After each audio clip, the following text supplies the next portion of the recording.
water from the temple. Then he brought me back to the door of the house, and behold, water was flowing from under the threshold of the house toward the east, for the house faced east.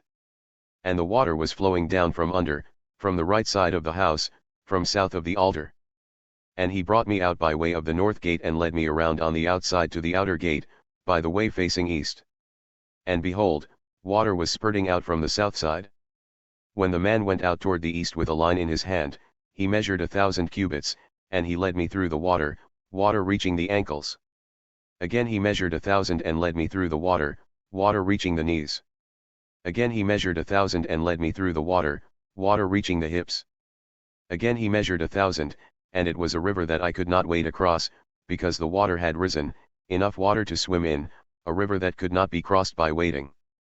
And he said to me, Son of man, have you seen this? Then he brought me back to the bank of the river. Now when I had returned, behold, on the bank of the river there were very many trees on the one side and on the other. Then he said to me, These waters go out toward the eastern region and go down into the Arabah, then they go toward the sea, being made to flow into the sea, and the waters of the sea become fresh. And it will come about that every living creature which swarms in every place where the river goes, will live. And there will be very many fish, for these waters go there and the others become fresh, so everything will live where the river goes. And it will come about that fishermen will stand beside it, from Engedi to Eneglaim there will be a place for the spreading of nets. Their fish will be according to their kinds, like the fish of the great sea, very many. But its swamps and marshes will not become fresh, they will be left for salt.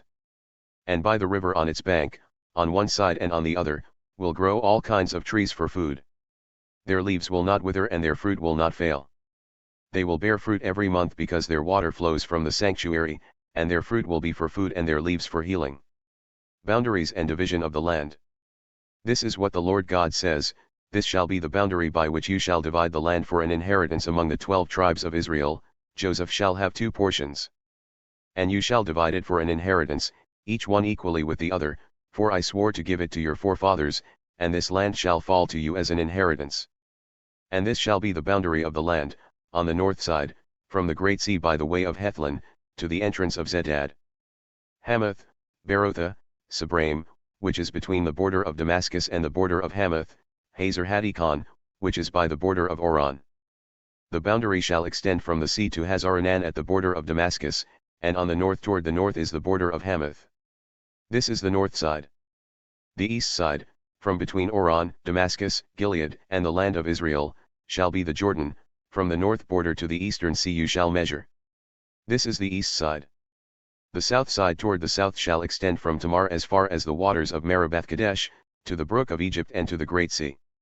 This is the south side toward the south. And the west side shall be the great sea, from the south border to a point opposite Lebo Hamath.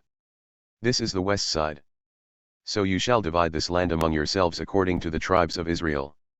You shall divide it by lot for an inheritance among yourselves and among the strangers who stay in your midst, who bring forth sons in your midst.